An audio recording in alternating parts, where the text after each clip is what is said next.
ہمارا اس درس قرآن سے مقصود تو زندگیوں کا بدلنا ہے، اللہ کی بارگاہ میں کامیاب ہونا ہے، آخرت میں جنت کو پانا ہے۔ اسی لیے میں بھی آتا ہوں، آپ بھی تشریف لاتے ہیں۔ اب ہماری زندگی نہ صرف معلومات کی نہ رہ جائے، ایسا نہ ہو کہ آپ درس قرآن سے جائیں، آپ کہیں آج ہم نے نیا مسئلہ سنا ہے، آج ہم نے نیا قصہ سنا ہے، آج ہمیں نئی معلومات ملی ہیں، یعنی آپ کو بھی معلومات آ رہی ہیں اور میں بھی آپ کو معلومات بتانے والا انسان بنا ہوا ہوں۔ بلکہ ہونا یہ چاہیے کہ میں بھی اور آپ بھی یہ قرآن ہمارے اندر اتر رہا ہو، ہم نیک لوگ بن رہے ہوں، تقوی اور عبادت والے بن رہے ہوں۔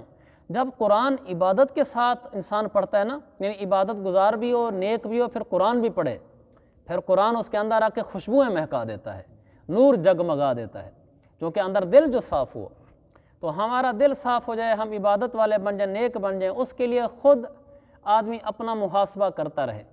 ہم نے اس کا یہ سوچا ہے، کل بھی آپ سے عرض کیا تھا، ہم ایک چارٹ بنا لیتے ہیں، وہ چارٹ ہر مہینے کے شروع میں ہم آپ کو دے دیا کریں گے، اس کا نام ہوگا خود حسابی کارگزاری، کہ اپنا حساب خود کر کے اپنی کارگزاری خود لو، یعنی روزانہ ہم نے اپنی کارگزاری لینی ہے، اور وہ کاغذ آپ لوگوں نے اپنے پاس رکھنا ہے، ہمیں زندگی بھر کبھی نہیں دینا، نہ ہم آپ سے مانگیں گے، لیکن آپ نے اپنے پاس فل ضرور کرنا ہے روزانہ۔ کاغذ پہ خانے بنیں گے نماز کے اور نوافل کے، تو سب سے پہلے تو ہمارا ذوق بیدار ہو جائے نا کہ ہم انشاءاللہ فرض نماز نہیں چھوڑیں گے، ہم نفلیں نہیں چھوڑیں گے، ہم ذکر نہیں چھوڑیں گے، ہم تلاوت نہیں چھوڑیں گے، ہم لوگوں پہ غصہ نہیں کریں گے، ہم کسی سے ناراض نہیں ہوں گے، ہم روٹھیں گے نہیں، ہم برداشت کریں گے، ہم سہیں گے، ہم یہ جذبے بنا لیں، پھر ہم اپنا روزانہ کی کارگزاری بھی لے لیا کریں گے، اپنی کارگزاری خود لکھ کر تکیے کے نیچے، آپ جانے اور آپ کا رب جانے۔ تو اس میں ایک تو فرض نماز کا خانہ ہو جائے گا کہ آج 5 نمازوں میں سے میں نے کتنی پڑھی ہیں۔ ماشاءاللہ میں سے بہت سارے ایسے ہیں جو ساری پڑھتے ہیں، ان کو تو وہ خانہ پر کرنے کی ضرورت نہیں، اللہ نے توفیق دے رکھی ہے۔ جن میں تھوڑی کمی کوتاہی ہے وہ لکھ لیا کریں کہ آج 5 نمازیں پڑھی ہیں، 4 پڑھی ہیں، جتنی پڑھی ہوں وہ خانے میں پر کر دیں گے، جب وہ کاغذ آ جائے گا پھر آپ کو سمجھا بھی دیں گے۔ اور ایک ہم نفلوں کا اہتمام کریں، نفلوں کی اہمیت، نفل سے انسان اللہ کے قریب ہوتا ہے، انسان نفل پڑھتا جاتا ہے، اللہ کے قریب ہوتا چلا جاتا ہے۔ جتنا زیادہ قرآن کی آیت میں نے پڑھی تھی، فَاسْجُدْ وَاقْتَرِب، آیت کے سننے سے آپ سب پر سجدہ بھی واجب ہو گیا، سجدہ تلاوت والی آیت تھی۔ تو اس آیت میں اللہ نے فرمایا سجدے کرو اور میرے قریب آ جاؤ، یعنی نفلیں پڑھو، بڑھاتے جاؤ نفلیں، میرا قرب لیتے جاؤ۔ جو اللہ کے قریب ہو جاتا ہے، جو یا وزیر اعظم کے قریب ہو جائے، اس کو ہے کسی ٹینشن کی ضرورت نہیں جی، وزیر اعظم کا قریبی آدمی اس کو کیا ٹینشن ہے؟ اور جو اللہ کے قریب ہو جائے واللہ اس کو نہ دنیا میں ٹینشن کی ضرورت ہے نہ آخرت میں۔ اللہ کا قرب ملتا ہے نفلوں سے، نفلیں پڑھنے سے، اور نفلیں پڑھنا میں نے آسان ہے، 5 فرض نمازیں ہیں، 4 نفل نمازیں ہیں، اور 4 نفل نمازیں روزانہ پڑھ لے کریں۔ اشراق ہے، چاشت ہے، اوابین ہے اور تہجد ہے۔ ویسے تو نفل نمازیں بہت ہیں، صلاۃ و تسبیح ہے اور صلاۃ الاستخارہ ہے اور تحیۃ الوضو ہے، بہت ساری نفل نمازیں، لیکن خاص طور پر جو یومیہ پڑھی جانے والی ہیں وہ 4 نمازیں۔ ہم میں سے ہر آدمی روزانہ اشراق پڑھے فرض نمازوں کے علاوہ، ہر روز روزانہ چاشت پڑھے، ہر روز اوابین پڑھے، ہر روز تہجد پڑھے، اور یہ پڑھنی بڑی آسان ہے۔ فجر کے بعد یعنی سورج طلوع ہونے کے 10 منٹ بعد، کم از کم، بہتر ہے 15 منٹ بعد ورنہ 10 منٹ بھی جائز ہے۔ سورج طلوع ہونے کے 10 منٹ بعد سے لے کر فجر ظہر کی جب نماز کا ٹائم شروع ہوتا ہے، یعنی تقریباً آج کل کو 12:15 ساڑھے 12 جو لکھا ہوتا ہے جنتریوں پر زوال لکھا ہوتا ہے، وقت زوال، تو یعنی یوں سمجھ لیں 12 بجے تک، تو صبح سے لے کر 12 بجے تک کسی وقت بھی 2 نفل اشراق کے پڑھ لے، 2 چاشت کے پڑھ لے، اکٹھے پڑھ لے تو بھی ٹھیک ہے، ادا ہو جاتے ہیں۔ اور اگر الگ الگ پڑھنا چاہے تو بہتر ہے۔ الگ الگ پڑھنے کا کیا طریقہ ہے؟ مثلا فجر کا ٹائم 6 بجے مثلا سورج طلوع ہو رہا ہے نا، مثال کے طور پر 6 بجے سورج طلوع ہو رہا ہے اور 12 بجے زوال ہو رہا ہے، یہ ٹوٹل ہو گئے 6 گھنٹے۔ آپ ان کو 2 حصوں میں تقسیم کر دیں، بس پہلے والے آدھے حصے میں اشراق پڑھ لیں، دوسرے والے آدھے حصے میں چاشت پڑھ لیں۔ اگر کوئی الگ الگ پڑھنا چاہے تو یہ بہتر ہے، یعنی صبح صادق سے سورج نکلنے سے لے کر ظہر کی اذانوں تک کا جو ٹائم ہوتا ہے، اس کو 2 حصوں میں تقسیم کر دیں۔ پہلے حصے میں کسی وقت اشراق پڑھ لیں، دوسرے حصے میں کسی وقت چاشت پڑھ لیں۔ اشراق کے 2 نفل پڑھے جا سکتے ہیں، ایسے پڑھے جاتے ہیں جیسے عام ہم 2 نفل پڑھتے ہیں۔ اشراق، چاشت، تہجد، اوابین کے نفل پڑھنے کا یہی طریقہ ہے جیسے عام نفل ہوتے ہیں۔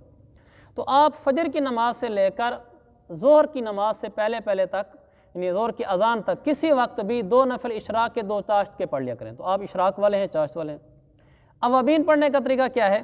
اوابین یہ ہے کہ مغرب کے فرض پڑھنے کے بعد آپ 2 سنتے پڑھتے ہیں، پھر 2 نفلیں پڑھتے ہیں، ویسے آپ پڑھتے ہیں، آپ 2 نفل اس کے علاوہ اور پڑھ لیا کریں، صرف 2 نفل اور۔ آپ کے 6 نفل ہو جائیں گے مغرب کے فرضوں کے بعد، آپ کی اوابین ہو گئی ہے، اور اوابین پڑھنے والے کو اللہ 12 سال کی عبادت کا ثواب دیتا ہے۔ مغرب کی نماز کے بعد 2 سنتیں ہم ویسے پڑھتے ہیں، 2 نفلیں بھی پڑھتے ہیں، اس کے علاوہ اس کے ساتھ ہی ملا کر ساتھ ہی 2 نفل پڑھ لیا کریں، تو آپ کو اللہ 12 سال کی عبادت کا ثواب دے گا اور آپ کی اوابین ہو گئی۔ یہ میں آپ کو کم سے کم درجہ بتا رہا ہوں، اس سے بہتر بھی ہے۔ تہجد تو میں نے جن کو میں نے بیان کیے ہیں، جہاں جمعہ پڑھاتا ہوں، جہاں درس دیتا ہوں، سب کو تہجد گزار میں نے بنا رکھا ہے، اور خود بھی بنا ہوا ہوں۔ وہ والی تہجد تو آپ نہ چھوڑا کریں، علماء نے لکھی ہے وہ تہجد کو میں اپنی طرف سے نہیں بتا رہا، ابن عباس رضی اللہ عنہ کا قول بھی ہے، کچھ نہیں ہوا بھائی تہجد پڑھ لیتے ہیں۔ تو 2 رکعت نفل آدمی عشاء کی نماز کے بعد سونے سے پہلے کسی وقت پڑھ لے، یہ تہجد ہے۔ نماز سے پہلے نہیں، عشاء کی نماز کے بعد، یعنی فرض ہو جانے کے بعد، عشاء کے فرضوں کے بعد بھلا سنتیں پڑھیں، نفلیں پڑھیں، وتر سے پہلے 2 نفل تہجد کے پڑھ لیں، یا وتر کی نماز پڑھی پھر 2 نفل پڑھے، پھر آخر میں 2 نفل پڑھ لیے، یا رات کو سونے سے پہلے پڑھ لیے۔ الغرض عشاء کے 4 فرض ادا ہو جانے کے بعد فجر کی اذانوں سے پہلے کسی وقت بھی 2 نفل تہجد کی نیت سے پڑھ لیے جائیں، وہ تہجد ہوتی ہے۔ ان میں بھی نیت کر سکتے ہیں، لیکن اس میں صرف پھر تہجد کی نیت کریں۔ اس میں یہ فرق ضرور پڑے گا، پھر جو وتر کے بعد 2 رکعت نفل سنت ہے میرے نبی کی، وہ ادا نہیں ہوگی، تہجد والی سنت ادا ہوگی۔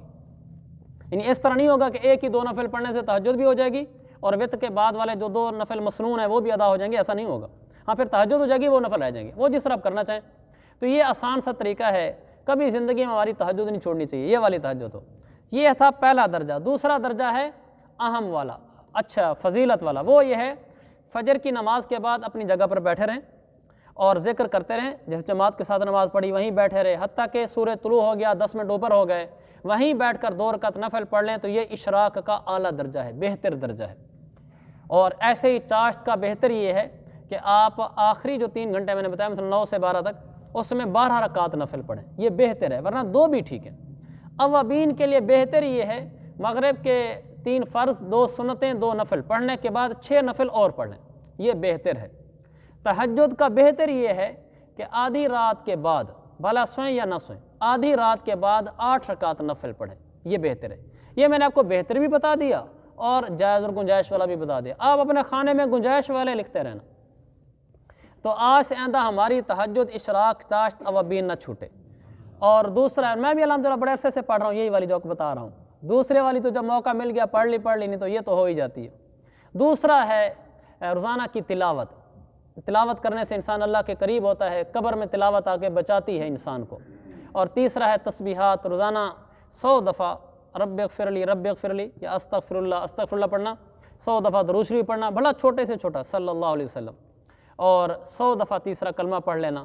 یہ کام روزانہ کر لیا کریں۔ ایک خانہ ہوگا کہ ہم نے کسی سے غصے نہیں ہونا، کسی سے ناراض نہیں ہونا، شام کو سوتے ہوئے خانہ پور کر دینا کہ آج میں ہوا یا نہیں ہوا، بس اپنے پاس کاغذ۔ تو اس کے لیے آپ لوگ تیار ہیں، ہم کاغذ آپ کو دے دیں؟ انشاءاللہ کل ہم کاغذ بنا لیں گے، خود حسابی کارگزاری اس کا نام ہوگا، ہر مہینے کے شروع میں آپ کو کاغذ مل جایا کرے گا انشاءاللہ، اور اللہ تعالیٰ ہم سب کو توفیق دے۔